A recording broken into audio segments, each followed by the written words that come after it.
Assalamualaikum warahmatullahi wabarakatuh.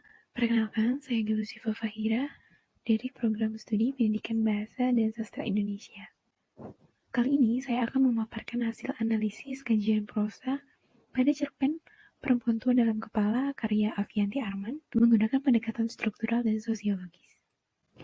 Pada presentasi kali ini, ada beberapa hal yang akan disampaikan, antara lain alasan pemilihan korpus, pengarang dan karyanya, analisis struktural, dan analisis sosiologi. Kemudian langsung saja pada pembahasan yang pertama, mengenai alasan pemilihan korpus. Dari banyaknya karya sastra yang diciptakan oleh tangan-tangan sastrawan yang luar biasa, saya memilih karya ini karena cerpen Perempuan Tua dalam Kepala, karya Avianti Arman, mengangkat sebuah isu kekerasan terhadap anak dan bagaimana hubungan keluarga yang buruk. Hal tersebut merupakan masalah yang kerap terjadi di kehidupan sosial masyarakat. Masalah sosial yang digambarkan dalam cerpen inilah yang membuat Avianti mencoba untuk mempresentasikannya pada tokoh-tokohnya. Selain itu juga, cerpen ini sejalan dengan pendekatan yang digunakan, yakni pendekatan sosiologi. Untuk selanjutnya adalah pengarang dan karya sastra. Sebelum ke pembahasan lebih lanjut, mari kita mengenal sosok hebat di balik cerpen Perempuan Tua dalam Kepala, yakni tak lain adalah Avianti Arman. Lahir di Jakarta pada tanggal 12 Juli 1969. Dia merupakan seorang arsitektur lulusan Universitas Indonesia dari Fakultas Teknik jurusan Arsitek.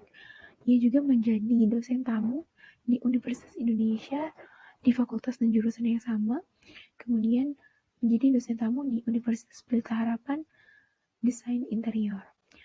Karya pertama Avianti Arman sebelum terjun ke dunia sastra adalah sebagai arsitektur pada tahun 1992. Avianti juga sudah mulai menulis sejak belia, namun karya tulisnya belum dipublikasikan.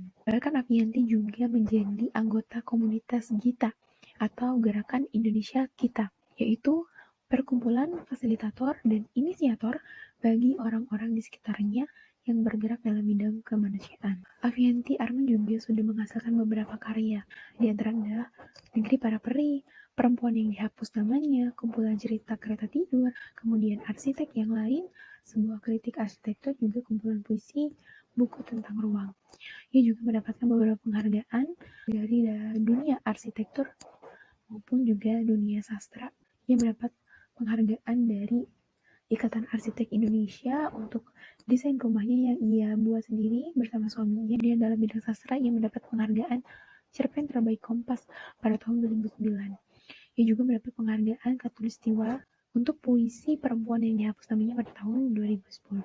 Baik, untuk selanjutnya adalah pembahasan analisis struktural, di mana pembahasan analisis struktural ini memuat mengenai beberapa hasil analisis sintaksis dan juga analisis semantik.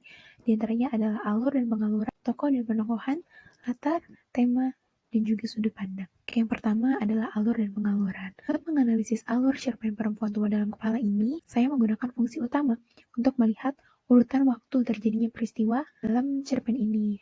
Setelah dianalisis, terdapat 18 fungsi utama yang dapat Anda lihat pada layar. Dapat disimpulkan bahwa alur dalam cerita cerpen Perempuan Tua dalam Kepala ini menggunakan alur campuran. Dapat dilihat pada bagian berikut. Ya, pada bagian ini memperlihatkan jalannya peristiwa dan membedakan mana bagian cerita yang menggunakan alur maju dan mana yang menggunakan cerita yang menggunakan alur mundur. Untuk alur maju ditandai dari fungsi utama 1, 2, 3, 4, 5, 6, 9, 14, dan 18 yang anak panahnya sesuai terhubung satu sama lain. Kemudian pada fungsi utama 6 dan 7 ini mulai menceritakan atau alurnya beralih ke alur mundur.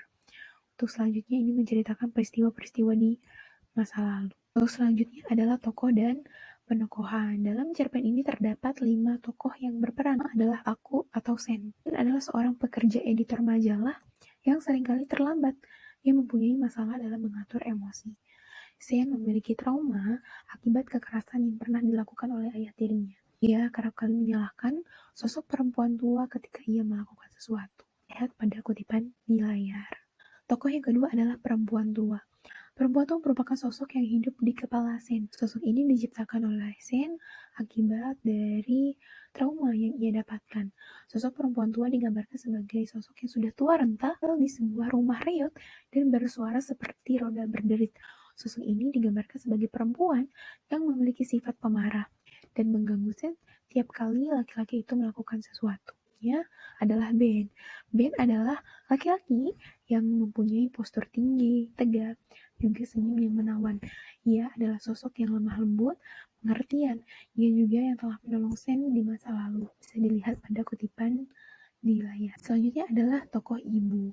Tokoh ibu ini adalah ibu kandung dari Sen, sosok yang kurang peduli terhadap anaknya. Ia kerap kali meninggalkan Sen di rumah dan memilih untuk berbelanja di mall. Kemudian tokoh selanjutnya adalah ayah tiri. Ayah tiri adalah lelaki yang dinikahi oleh ibu Sen ketika Sen masih kecil. Berwatak keras dan cabul, ia merupakan pelaku asusila terhadap anak tirinya yaitu Sen. Selain cabul, ia juga suka mengancam dan ringan tangan, seperti pada kutipan di layar. Jika latar tempat yang digunakan pada cerpen ini sebagian besar terjadi di dalam ruang tertutup, ya seperti rumah, apartemen, dan adapun di tempat yang ruang terbuka adalah kafe dan gudang. Untuk kemudian latar waktu pada cerpen ini adalah terjadi belasan tahun lalu, pagi, sore, siang, dan tengah minggu. Terus selanjutnya adalah tema. Tema yang diangkat adalah isu keluarga dan kekerasan terhadap anak, juga termasuk asusila dan penyimpangan seksual yang terjadi dalam kehidupan bermasyarakat. Selanjutnya adalah sudut pandang. Pengarang dalam cerpen Perempuan Tua Dalam Kepala ini menggunakan sudut pandang orang pertama yang mempunyai ciri adanya tokoh aku sebagai pemeran sentral yang mendominasi cerita. Pengarang adalah pihak narator yang serba hadir dan serba tahu semua hal. Pengarang menghadirkan aku dalam cerita sebagai pelaku atau pemeran utama. Untuk selanjutnya adalah analisis sosiologi pada cerpen Perempuan Tua Dalam Kepala karya Avianti Arman. Yang pertama, yakni konteks sosial pengarang. Latar belakang Avianti Arman yang merupakan seorang arsitektur dan juga aktif di komunitas kemanusiaan yang mana banyak berinteraksi dengan lingkungan dan masyarakat. Selain itu juga, salah satu alasan Avianti terjun ke dalam dunia sastra adalah sebagai bentuk luapan perasaan atau luapan emosinya terhadap suatu peristiwa yang terjadi dan juga merupakan sebuah kritik yang ia lakukan terhadap suatu hal. Jadi dalam cerpen ini, Avianti menuangkan kerisauannya atas masalah yang sering ditemukan dalam kehidupan keluarga di masyarakat. Oleh sebab itu, Avianti mencoba menuangkan kerisauannya terhadap masalah tersebut, baik berupa disorganisasi keluarga yang kerap terjadi di dalam hubungan keluarga, juga adanya tindak kekerasan yang dilakukan oleh orang-orang terdekat terhadap anak-anak mereka, ini masalah penyimpangan seksual. Selanjutnya adalah sastra sebagai cerminan zamannya. Damon mengatakan bahwa karya sastra adalah suatu benda budaya diciptakan oleh orang-orang yang merupakan individu dan bagian dari integral masyarakat, bukan jatuh dari surga. Artinya, suatu karya sastra tidak dapat dilepaskan dari kehidupan masyarakat. Pada cerpen Perempuan Tua Dalam Kepala, cerminan ini terkandung dengan terdapat 4 poin utama, disorganisasi keluarga, kekerasan terhadap anak, pedofilia, dan juga penyimpangan seksual. Ketidakharmonisan keluarga menciptakan suasana yang buruk untuk tumbuh kembang anak. Ditambah lagi dengan adanya anggota keluarga baru yang dipaksa hadir, menggantikan sosok orang tua kandung, juga berujung pada naiknya angka kekerasan terhadap anak yang dilakukan oleh orang tua tiri. Cerpen ini juga mengangkat isu pedofilia, bagaimana kelainan seksualitas terhadap anak di bawah umur juga membawa pengaruh kepada penyuka sesama jenis. Saat isu tersebut memang banyak ditemukan pada saat ini di kehidupan masyarakat sekitar. Untuk itulah cerpen ini menggambarkan bagaimana kondisi masyarakat pada saat itu.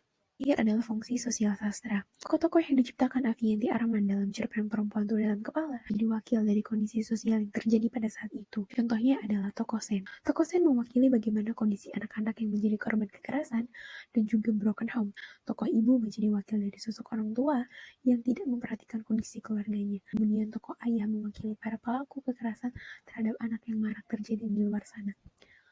Juga adanya hubungan yang terjalin antara Ben dan Sen menjadi gambaran kondisi isu pelanggaran norma yang sedang marak terjadi.